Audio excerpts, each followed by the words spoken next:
a lot of permits came out, but alternatively, we still have a housing shortage, that is a dilemma on affordability. And so I think that's what we're seeing now in 25, and will probably extend a little bit into 26, is a real issue with affordability. And you can point to interest rates. You can point to just housing prices, period. But at the end of the day, I think most folks that are looking for housing, in what we call, more of the entry level or move up, or shopping payment, and trying to understand, where they're all in on a monthly basis is going to be. And right now, in 2025, it's pretty unaffordable. Interest rates have been stubbornly high. Housing costs have been stubbornly high. And you have to deconstruct that a little bit to understand why. Welcome, everybody, to the Build to Billions podcast, where we guide successful entrepreneurs and investors on their journey from millions to billions. We believe the key to scaling and compounding your wealth and life starts every single day with the mindset and practice of stewardship over ownership and applying billionaire biblical principles. Our ultimate goal is to help you scale and compound your wealth and life so you can give more or all of it away to help MVPs. My name is Brett Swartz, and every episode we're joined by the world's top entrepreneurs, millionaires, and billionaires, and they share their story, insight, and wisdom with us so we can all level up and gain more freedom and make a bigger impact. I'm excited about our next guest. He is the CEO of Red Cedar Capital Partners, and he has a passion for building and creating value with housing. Mostly in the Smile States, where we're talking more about that. We're here live in Charlotte, North Carolina, shooting today. He's originally from Philadelphia, and he is here with us today. I'm so excited to introduce John Grabowski. John, how are we doing? I'm doing well, Brett. Very well. The last name, obviously, is so close. Grabowski. So we practiced like it the a big little Lebowski. bit. Yeah, Grabowski. Yeah, and then, and then you have Gronkowski, right? And so people, your whole life, maybe, or when he was popular, so it was a lot of grabs. Yeah. A lot of, it's always grabs. But just flows. Grabowski. John Grabowski. Awesome, John. And for our listeners to get to know you for the first time, would you give us just a little more about your story and your current focus? Yeah, sure. So started in real estate out of college. I worked for a developer and then started my own residential brokerage business. So it was still early in my career during the Great Recession, the GFC. And so from 2009 until 2014, bought distressed real estate, focused in the Southeast, so Charlotte, Atlanta, Florida, Texas markets. I like to say took two bites of the apple. Initially for a couple years, bought foreclosed homes at the courthouse steps, had a team that would renovate those homes, then we would sell them back to single-family rental groups. That space got more institutionalized, as time went on. And so, by about 2013, pretty much it was just the institutional groups that were buying at the courthouse steps. And us as an aggregator, we weren't seeing as much value in that model anymore. And we started that business, literally buying 10 homes and then 20 and then 40, and increased that over time. And then the second bite of the apple then was buying vacant developed lots during that period of time. And so we were focused on, again, in the Southeast, subdivisions that were built, maybe completed, vacant developed lots that were ready to be built on. And at that time, believe it or not, these lots had little to no value just because there was so much supply, so little demand, at that time in the market. And so we bought a portfolio of about 1,800 lots across similar states. And our plan was to sit on those for a period of time. And one of the capital groups that we worked with in our first iteration said, look, if you can figure out a way to get a physical home on these lots, we'll take everything that you have. And so over the course of 2.5 years, we partnered with local builders, self-performed some, and built on those lots and sold them to that capital group. And so it was a great exit out of 2014. And we laugh, these were lots that we were buying for, $2,000 to $5,000. Homes at that time that we were building for, $45 to $50 a foot. Those homes are probably valued, $400,000 and $500,000 now. So, Got it. amazing trade for the investment groups that bought them at the time and had the capital to do so. But we were very, opportunistic to play, our role at that time. Love it, love it. So a couple themes so far, and we'll dive into more of these as we get the show going here. But starting in the 2009-8 crash, right, and right there, and getting started and seeing opportunities and taking action, right, at the courthouse step, literally going and doing that until basically it ran its course. That's and right. institutions started to come in. We talked about a little bit today earlier when we were touring some of your properties and some of your sites, but also when you would see roadblocks on certain deals, Yeah. and instead of just oh, that's a roadblock to stop, it's like, well, how do we vertically integrate and continue to innovate as a company, Yeah. and then create more value and de-risk, and that's what we're going to be talking about mainly. right. I just want to tee that up, but before we go there, and by the way, people want to learn more about John, you can go to redcedarco.com, redcedarco.com. One other step back, like growing up, John, so in Philly, right? Who's kind of John growing up? Yep. I believe you've all been given certain gifts in this life, and these gifts have been given us to be a blessing and help to others. Yep. So what would you say is maybe one or two, superpowers or strengths that you believe you were given? Yeah. And how does it help how you help and bless people today? Yeah, it's interesting. I was an only child, so I think I have found an ability to network and find, a community, of people that, either, whether it's the real estate community or even just, more the community of, right now we're battling, trying to create affordability and different types of housing products. We're going to talk a little bit more about that. But I've always been drawn to finding my network and my community. I think, because, my background of, being an only child. My father was a land use attorney. It was a very technical, area of law. And so I don't think it's surprising that, I'm in the real estate business. We're in the land development business. We're in the home building space, and we're going to talk about build to rent. But those are all products that kind of come out of land use and what those rules are and how do we, create something out of it. Very early on I was exposed to that.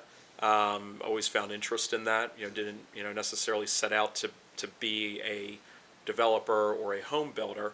But back to your point of, I think one fundamental, that I have and that Red Cedar has is that, we can't control the market. The market will do what it does, but we can control how we react to it. And we can control that, when we do deals, we're going to have multiple exit strategies. We're not going to be stuck unprepared and not think through, how we can exit, the projects that we're in. And so, I think the GFC story talks to that. That was a market reaction, to something that had been created probably over 10 to 15 years prior to 2008. We saw an opportunity to make money, in a period of distress. And then coming out of it, I built a home building business, a land development business, and now we have a lot of focus in the build to rent business as well. And so those are three different unique areas in the residential real estate world that we think are very important to solving real problems in the market right now. And I think that's where we're finding our success. Yeah, and I think that's really we're going to focus on the rest of the conversation, which is basically building wealth in multiple strategies in housing. Okay, and this is what you guys have proven now with your model. And so let's go there, right? So we're in this marketplace right now. We're in the end of 2025 as we're recording this, right? It's an interesting place. Maybe the peak was early 2022. Maybe it was late 2021. I'm not sure if you had to really peg it, but usually it's about a 3-year, maybe 4-year cycle where top to bottom. So what is your sense on where we're at today? And then let's talk about how Red Cedar is positioned to mitigate the risk, no matter the conditions at this point. Yeah, it's hard to say exactly where we are because I think we're learning every day, where the start was. I agree with you, this kind of 3 to 4 year, cycle. And I think we're learning now that out of COVID and, what we thought was a normal market reaction to maybe some undersupply and where demand was and such, was maybe not as natural. It was created by a lot of dollars flooding the market, very low interest rates, and it's created this hold effect now. And so the market is different, and so I think a lot of product was built from 22 into 24, in a lot of different areas, not just in residential but in commercial and multifamily. A lot of permits came out, but alternatively we still have a housing shortage that is a dilemma on affordability. And so I think that's what we're seeing now in 25, and will probably extend a little bit into 26, is a real issue with affordability. And you can point to interest rates. You can point to just housing prices, period. But at the end of the day, I think most folks that are looking for housing, in what we call, more of the entry level or move up, are shopping payment, and trying to understand, where they're all in on a monthly basis is going to be. And right now, in 2025, it's pretty unaffordable. Interest rates have been stubbornly high. Housing costs have been stubbornly high. And you have to deconstruct that a little bit to understand why. So you have, what makes up a house? You have land, which your land sellers are always going to, try to get as much as they can for their land. And land pricing, is still certainly higher, than it was pre-COVID. And we don't really see that, changing too much. You have governmental approvals, and the entitlement cost to approve a piece of land to create the house. Incredibly high, it's very costly, incredibly long. It takes a lot of time to get an approval. That really adds to a lot of this cost that a home buyer or a renter doesn't necessarily see when there's that final sticker price of the house. And so when you layer that on top of the actual cost of the land, then there's the development of the land, which has been, a little bit more expensive since COVID, and then the building of the home, which build costs themselves, even though that's the headline and is criticized in tariffs, build costs have remained flat. In fact, our build costs in 2025 have come down. And some of that is because we're a vertically integrated business. We buy well, we work with our trades, but across the board, I think you talk to most builders, they would say build costs have actually come down. So really, we're talking about a market where you have, a lot of, governmental costs that go into developing a piece of land, a lot of time that goes into developing a piece of land, and that creates, cost associated with it. And you put all of that together, and now you have, an entry-level home that, used to be maybe $180,000 to purchase.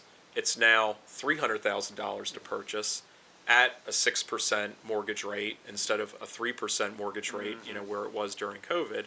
And now we're seeing an all-in mortgage payment with taxes, of $2,800 for an entry-level home. And so how we've looked at it is, there are buyers, for certain products and certain locations that want to own. And that market will always exist, and we're happy to be in that market. We build a wonderful home. But what's another way that we can create affordability? And so we've really focused on build to rent, which is, taking entire neighborhoods where we're building the same exact home that we build for sale, but we're adding professional management. We're adding all maintenance taken care of, yards are taken care of, and it's a very easy transition for someone who's looking for more monthly affordability in housing to step into the same exact home that they used to only have the choice to purchase it. Right. I'm going to kind of double click on that point here, because I think that's the key, right? You can do each one. And I think a lot of other companies, they don't have multiple exit strategies. They have a single thing that they do. And unfortunately, when you have higher cost, higher time, regulation that can delay things, Yep. in this world of building houses and creating wealth, if you don't have the ability to do multiple things and That's right. pivot as the world changes, then you can get caught, right? And because these things like land don't cash flow until you actually build That's right. something and rent it out, Yeah. and so So tell me what has been Red Cedar's number one secret to creating multiple exit strategies. Yeah. Like walk us through that, and then how when you as a visionary, let's say you identify that, how do you properly build out the teams and the divisions of the companies? And by the way, do the list. Like talk Yeah. about all the things that you're vertically integrated first, and then let's reverse that. Sure. So it starts with our land team.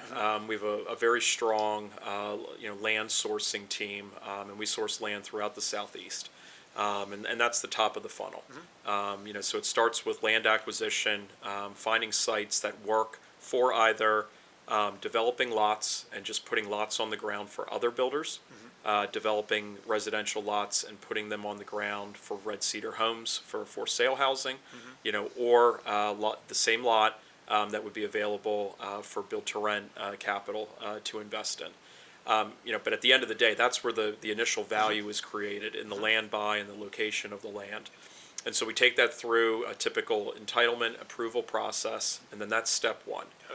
We're creating value by taking a raw piece of land and determining we can fit, this number of lots here with this type of product.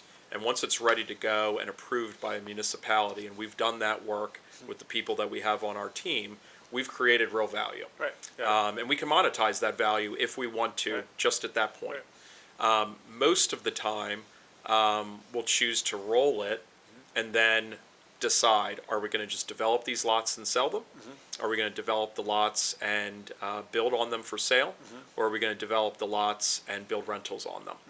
And that decision is really made up by the market, because we'll look at the market and we'll understand, where the value of a developed lot is with the national and public home builders.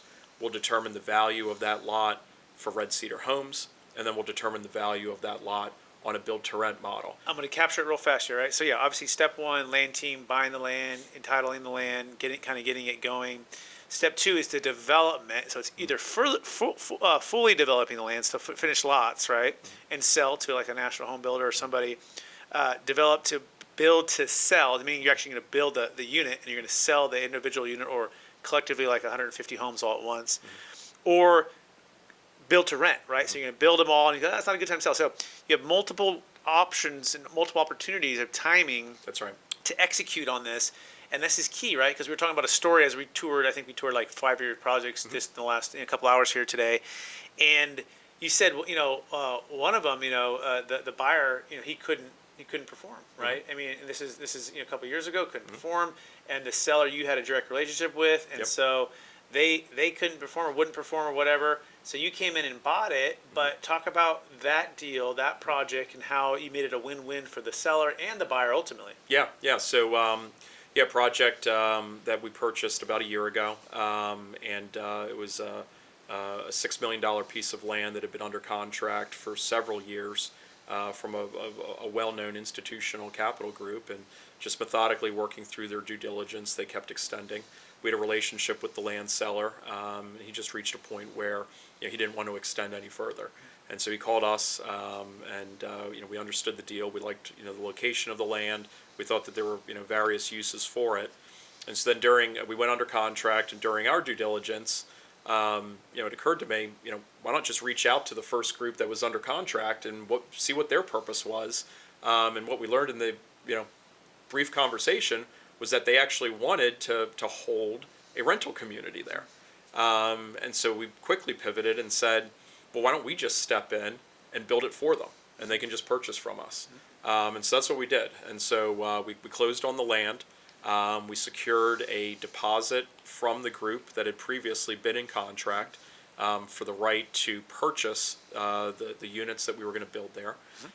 We ended up building 84 units, and we put it under contract for roughly $42 million, and that transaction's closing next month. So this is great. Okay, yeah. So and a $4 million non-refundable deposit, basically in the beginning of the whole transaction, right? And so you de-risked almost immediately, Correct. right? Because you have a chance to obviously construct it, and you got $4 million non-refundable. You got a contract at 42 based upon let's call it yesterday's practices, last year's couple years prices. So it's a great price. You de-risked. and you got the 4 million, and let's say they didn't actually close on it here soon. Yeah. You've got the 4 million, and now you can sell it to somebody else. You could rent it out. You could maybe individually a condo each of Sell these them. units, and so that's the key, right? Where you de-risk by strategy and structure and timing of all of these things. That's right. So what helps you to have that kind of instinct for timing? Because not everyone has that, or is that just naturally when you're going into a deal? Are you just trying to figure out, hey, what's everyone's highest Yeah. and best thing that they want, and then see if there's a creative way to bring it together? Yeah, so I'm fortunate. The team that I have behind me is unbelievable. And one thing that's important to me is making sure that we have experts on our team that know about their specialty, way more than I could ever know. And so it's taken time, to build that team, especially because we have different layers in our vertical integration. We have land experts and we have building experts and accounting and finance experts. So it's given me the ability to spend time to address exactly what you're asking, which is none of us have a crystal ball. We don't know exactly what's going to happen in the market. But I like to spend a lot of my time talking to capital and understanding how capital is reacting to the market. When I say capital, institutional level capital, who are the actual buyers of real estate, who are the lenders of real estate, where is very large capital being raised right now to be deployed, into real estate. And so, I'm not necessarily in the middle of, a commercial multifamily building plan, but I'll still talk to capital or developers in that world to understand, okay, what inning are we in the multifamily game? In Charlotte, where we're sitting, there were 10,000 multifamily permits in 24. There were 10,000 multifamily permits in 25. They go down to 3,000 permits in 26 and next to nothing in 27. Okay, well, that's really telling to me because at some point here, probably somewhere in 26, when the rest of these multifamily units get absorbed, there's going to be a turn in the market. And we're going to need more rental units again. Might be multifamily, might be built to rent, but that's telling to me. Same thing on land development. We're tracking very closely right now where horizontal permits are. And for years in the Atlanta market, 100,000 developed lots, were being created in that market. 2027, we're seeing only about 18,000 permits right now. That means a shortage. And so, conversations with home builders and understanding where they are and, what the feedback that they're telling us is we're good on our lot inventory for 25. We're good on our lot inventory for 26. We will take anything you have in 27 and 28. Okay, good information.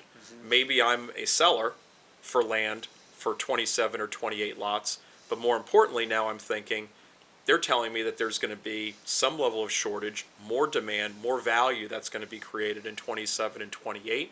How do I use that? Well, maybe it makes sense to have a few more build-to-rent communities that are going to be created then. Or maybe it makes sense for us to have a little bit more lot inventory in 27 and 28 versus in 26. That just gives us more options. We could sell it, we could build on it, we could do rentals on it. So de-risking is really asking the money where it's going, what it wants, That's right. and when it wants it, right? That's right. And then setting your pipeline and your team up to execute on those areas. Wow, that's telling. 100,000 to 18,000 horizontal permits from Atlanta. Yep.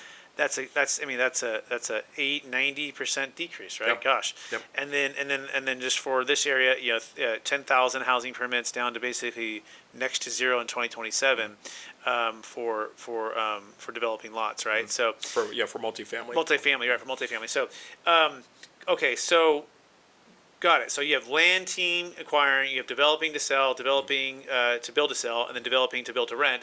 Is there more here? It's getting more granular, right? So Yeah. when you're building it, who's building it? Whose company? Yeah. Walk us through all that. Yeah, so after 2014, when the market began to normalize again, my partners and I decided to go to Charlotte and Atlanta, and we were essentially a boutique home builder. We were an infill home builder, that was building, a little bit more of a luxury product that didn't exist in the market. But we knew the home building space, and we were a home builder.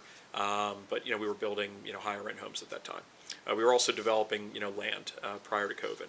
And so what I found during COVID, as we were putting a lot of lots on the ground for big builders, whenever there was a disruption there, or maybe a builder that didn't want their lots, I was always scrambling to find another builder to take them, and realized I have a mismatch in my own market here, where I have this boutique building company building high-end housing that is not a buyer for production lots. I really should match them up. So during COVID, we opened Red Cedar Homes, which was a true production style home builder. And so out of that business, we needed to find every advantage that we could to compete on a cost basis, but also on a quality basis. And it was very important to me that, as a home builder, whether it's for sale, whether it's for rental, that we're not, we're competing for affordability, but we are building a product, that we can be proud of, and our customers can be proud of. And so to do that, I found other ways to vertically integrate within our building business. And so we bought a cabinet business and rolled it up, and we now supply, what I call a top grade cabinet that we would put in $1 million home. We're putting it into our entry level product or our rental housing. We manufacture a flooring product that's just better quality and has more options, than other products that we saw currently in the market. We bought a site work business to try to get more competitive and to bring in the margins on the horizontal site work side. I didn't realize until we got into that business the margins that were still being made in site work. And so we've been able to compress them, and get the cost of a lot a little bit lower, so that there's a little bit more room, when we're putting the actual home, for return. And so, yeah, we've taken this idea of multiple businesses, vertical integration, sharing those services to create efficiencies. And those efficiencies result in lower costs, which results in, more returns. And so that's really, kind of the lesson that came out of that, and how we've competed. Love it. You got granular, more and more granular, right? And you found opportunities to squeeze, essentially, or to really profit yourself versus paying third parties, right? That's right. And so that's the definition of vertical integration. So cabinets, flooring, site work. Anything else besides that you've added or you want to highlight that helps to de-risk an investor? And we'll move into the investor side after this. If they're saying, hey, going I want to build wealth within housing and I want to be lower risk, is there anything else that you've added that I've missed, or have we touched it all there? Yeah, I think it's important to note, we spend a tremendous amount of time on the front end with our deals, on the land side. Mm-hmm. We have folks on staff that understand, from an engineering perspective, what can fit on a piece of land, the early due diligence that's needed, to make sure that we're not entering into any land deal, that is not going to result in approvals and then develop lots. So we spend a lot of time there, and we have very talented people on our team that do that. Over 100 team members right across all of the right. different, Yep. Red Cedar group That's right. companies. Yep. And then, also on the product side, we have one individual on our team. His entire job is to continue to value engineer our plans. How can we build this more efficiently, work with our, lumber and framing partners, work on, roof placements and anything that can create a more efficient design. And again, it's just the point of just driving down costs, creating more affordability. And what's interesting is, when we started in the production space 5 years ago, I purposefully did not try to compete with the large public home builders. And now that we're building, next year we'll build, close to 2,000 homes between for sale and build to rent. Because we're at that volume, we have driven our costs down so severely that when I hear other numbers in the market, we're right there. We're hitting those numbers, of some of the national builders. Which is a testament to the work that we've done on the purchasing side with our trade partners, and where we've gotten those costs Love down it. to. So it all helps. It all Yeah. helps to Scale pack it in there. and scale helps it to be Yep. more efficient. By the way, again, if you want to learn more about John and everything he's doing, go to redcedarco.com. Redcedarco.com. So now let's move into the investor standpoint, right? So if investors looking and they're going, okay, I like it, John, that you help me to de-risk. If I were to invest with you, you have multiple ways to exit. You're vertically integrated on a lot of these things, and you're in these markets that are growing and doing well, and all the supply demand stuff is looking great. And so let's walk through how someone might invest with Sure. Red Cedar and either the GP, LP, or SPV, setup, and how you guys structure your investments. That's right. Yeah. So pretty much everything we consider a project, or within some sort of SPE structure. And again, it usually starts with the land, and it follows that same path again of if it's a raw piece of land, are we able to create some value out of getting an approved use on the piece of land, and is there an exit there? Most typically we're going to take that value and we're going to roll it into an actual transaction where we're going to look to have developed lots on the ground and then take the REIT on the market. And right now, most of our transactions lately have been more in the build-to-rent world, where we're either partnering with larger capital groups or self-performing on a build-to-rent project, or otherwise, we're going to build housing, on those lots and then sell them, to the market. And so the opportunity there is, we'll typically take a GP position. We can bring in co-GP partners. There would be an LP position also within the equity stack. And then from a debt perspective, we're using some local lenders on certain transactions. We're using some private debt, all non-recourse on the land side and the A&D side, which is very current with the market right Good. now. Let's bring it to life, right? So let's just do maybe a live deal, and maybe Yep. one that's closed out recently. Yep.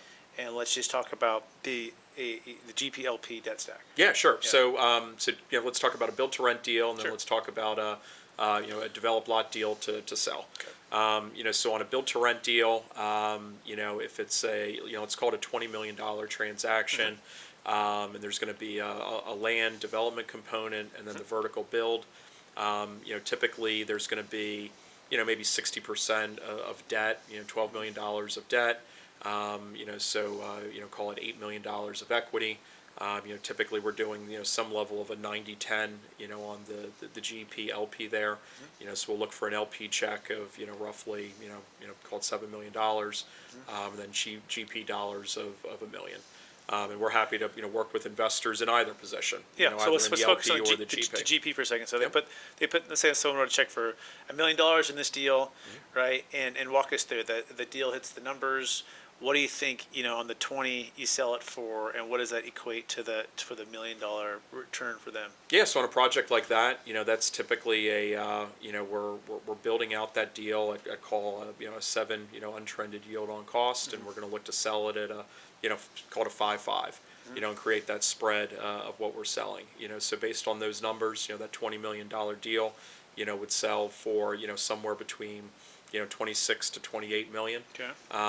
And within that split, typically our LPs are looking for high teen, low 20 IRR type return. Yeah. Once they hit that within the waterfall, the GP returns then can be a 2x, 3x type multiple. And so we've seen that within the GP position. Okay, so those that million, types of if it hit the transactions. 26 to 28 million, and you put $1 million as a GP, hypothetically on this transaction, it would be $2 or $3 million total return. That's right. Okay, and the LP would be if they put, you said $7 million for the LP. So if someone just wrote a check for you, I want to be all $7 million of the LP. What would that turn into? Yeah, typically an 18 to 20% IRR Okay. is what we're underwriting Okay, into. Yep. excellent. And that's typically like a 2 to 3 year term, or what? Yeah, call it 3 years. 3 years, okay. And no cash flow along the way, right? Because it's developing, right? So That's this right. this is really an equity play. That's right. And then it's paid at basically with the closing. Yes. That's correct. Okay. That's right. Unless potentially it was a build to rent, where you flipped it, and then even then it's going to take a longer time period, right? That's right. From the time that you built it, another year and a half to rent that out to 80% occupancy, or Yeah, I mean, a typical build-to-rent deal is going to be, call it a year to develop it, a year to build it, and a year to stabilize it. So cash flow would start when then? At that point? into year 2.5. Okay. You're going to start leasing up units at that point. Okay. Yeah, and they weren't necessarily going for that per se, but this is part of the de-risking. At a certain point, if it's not selling or That is at the opportune time or the market or whatever it is, rent it out, hold it for longer, then you can start to get some cash on cash return. But I think it's always important for the investor to know that the primary reason you're going for it, a particular investment, like what is the big domino if it really hits. The other things are good because it de-risk and they have That's other right. ways to make money, but Yep. but just knowing that you have That's both right. options. Okay, so good. Yeah, so you mentioned the build to rent one. You mentioned there was another one too you wanted to talk about. Yeah, and then obviously a more traditional, what I would call an A&D, where you buy a piece of land, you develop the lots, and then make a decision. Are the at that point, once the lots are developed, are we just selling those lots to the different buyer groups that we have there, or does it make sense to just build a home and then sell it? And in those structures, we're typically seeing horizontal debt, right around 70% leverage. So if it's a $10 million land deal, $7 million loan, $3 million of equity is needed. We're typically, again, high teens, returns on that. And then, there would be an opportunity to, exit at that point, or roll in, to a for sale deal, or the rental deal. Good. Okay, and I know we're kind of discussing the potential even like short-term 2-year notes type of opportunities, right? That's right. Where they would pay quarterly, and so this is a chance for investors to so that's like the traditional way people have invested with you guys. That is correct. Kind of a new opportunity is like a 2-year type of, but it's more of a steady quarterly payout. That's correct. So can you just share about that and how that can help you guys grow? Yeah, that's right. Yeah, so given the multiple stages of exits, we have found that going deal by deal with capital, you're kind of stuck within the deal. Then you might have a few different exit strategies if you hit a worst case, but what if we flip that and we want to be a little bit more opportunistic? Of we see and recognize something in the market and we want to make a quick exit. Having the dry powder ready to go. That's exactly it. And so, what really, brought that to light was the deal that we talked about earlier, where you have I don't want to say a distressed land deal, but maybe a distressed situation. And if you can act quickly, you can get a deal. And so as I look at, 2025 and everything we spoke about before, there are home builders that are dropping land deals right now to focus on maybe a smaller volume of projects. They had projected, to build 1,500 homes this year, and they only built 1,000 homes, and so they just don't have a place for these other 500 approved lots. That's a really good deal. That's going to be at a really good price for us to come in and grab this because maybe we have the room, and capacity to build through them and use one of our strategies.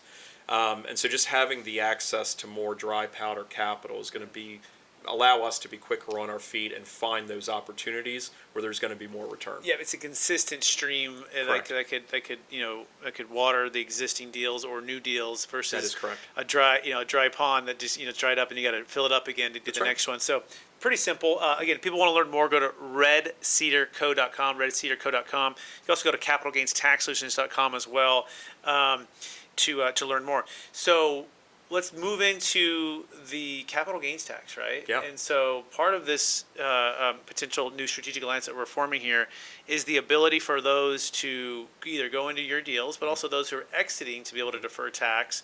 And I call it the kind of the flywheel compounding capital. And so top is you're developing, you have this big gain. You can either get taxed or it can stay within a compounding effect. It doesn't have any leakage there, right? So, and we can defer the tax and go right back into other more deals and just kind of keep this thing going here. So, talk about the biggest frustration when it comes to 1031 exchanges or having to pay capital gains tax for a developer like yourself. Yeah, I mean, look, on a typical land transaction or on a home builder sale transaction, that's ordinary income tax.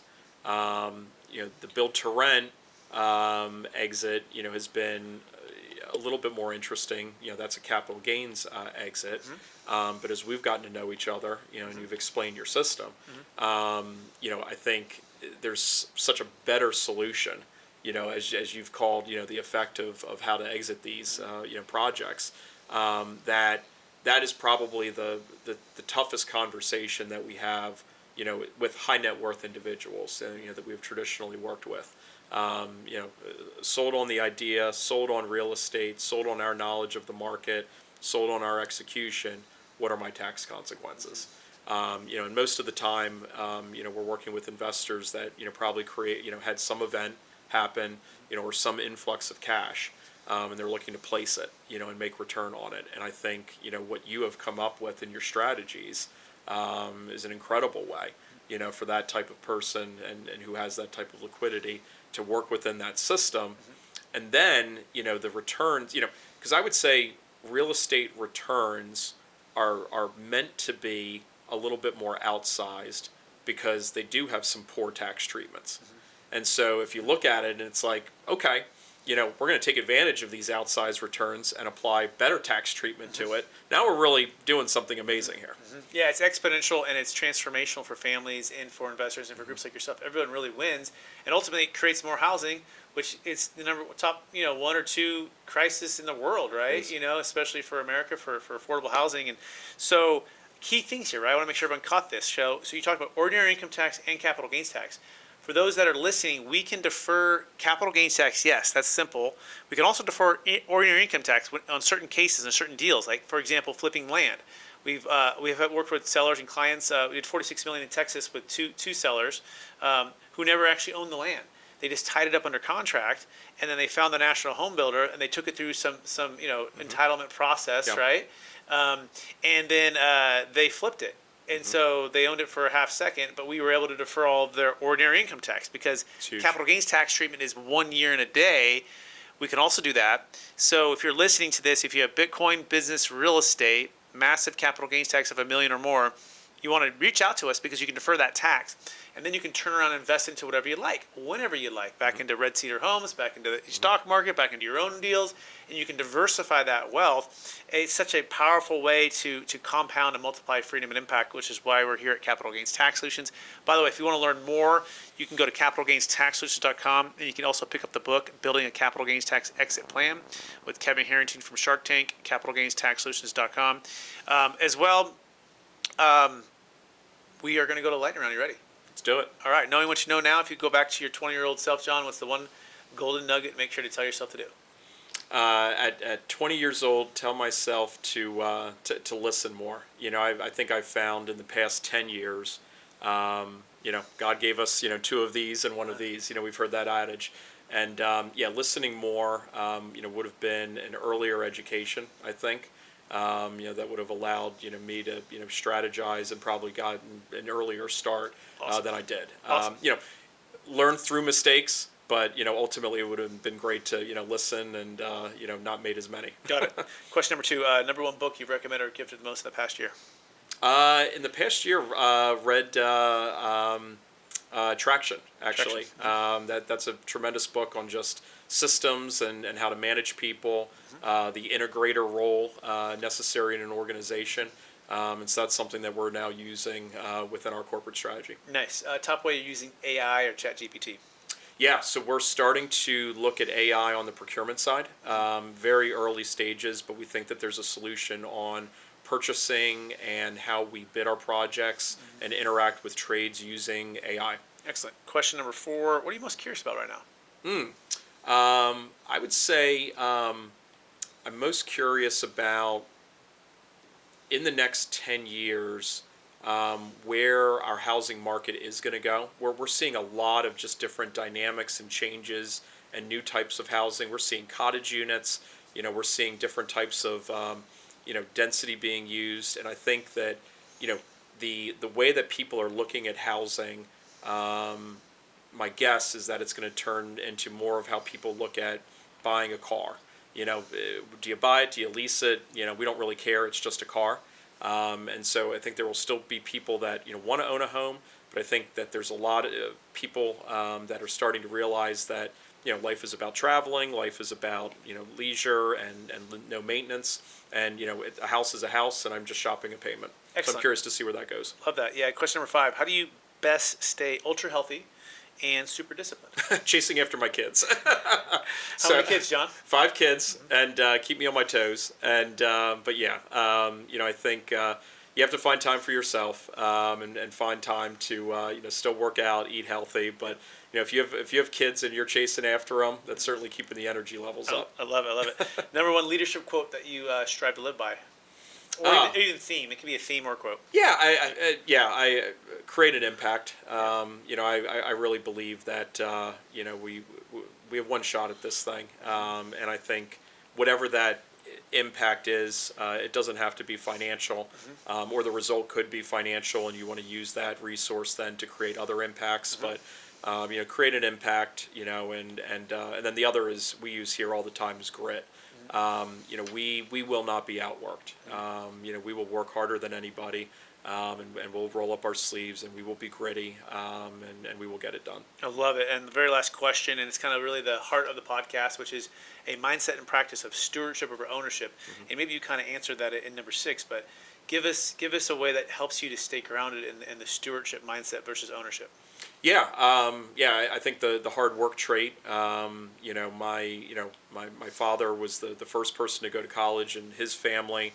Beyond that, blue collar background, blue collar family, and I think that work ethic and doing what you say you're going to do, really matters. And so I think if you have those fundamentals, the stewardship from that is applying that with other people, and being a good steward that way. Amazing. John, I want to thank you on the show. Awesome. I want to thank you for sharing your wisdom, your insight, your details on the market, ways to de-risk within the housing world to grow. I want to encourage you to keep using your gifts and talents of networking and finding creative ways to solve problems that make it a win-win for everybody. I think that is really your superpower. For our listeners who want to get in touch with you, one last time, what's the best place for them to find you? Yeah, so website, redcedarco.com. My email address is johnjon@redcedarco.com. And happy to speak with anyone who wants to talk real estate. Awesome. Thanks, John. I also want to thank all of our listeners for listening to another episode of the Build to Billions podcast. We're also streaming on Capital Gains Tax Solutions podcast and YouTube channels. And we're on this journey with you to scale from millions to billions so we can give more all of it away to help MVPs, the most vulnerable people. My name is Brett Source. I want to encourage you to take action today and to explore if you have a large exit of Bitcoin, business, or real estate, and you want to eliminate the need for the 1031 exchange, gain more freedom, more flexibility for your capital by building a capital gains tax exit plan, go to capitalgainstaxsolutions.com. That's capitalgainstaxsolutions.com. And, of course, get with John if you want to build some wealth within the housing world. Appreciate you listening or watching, and we'll talk to you all again real soon. Bye now.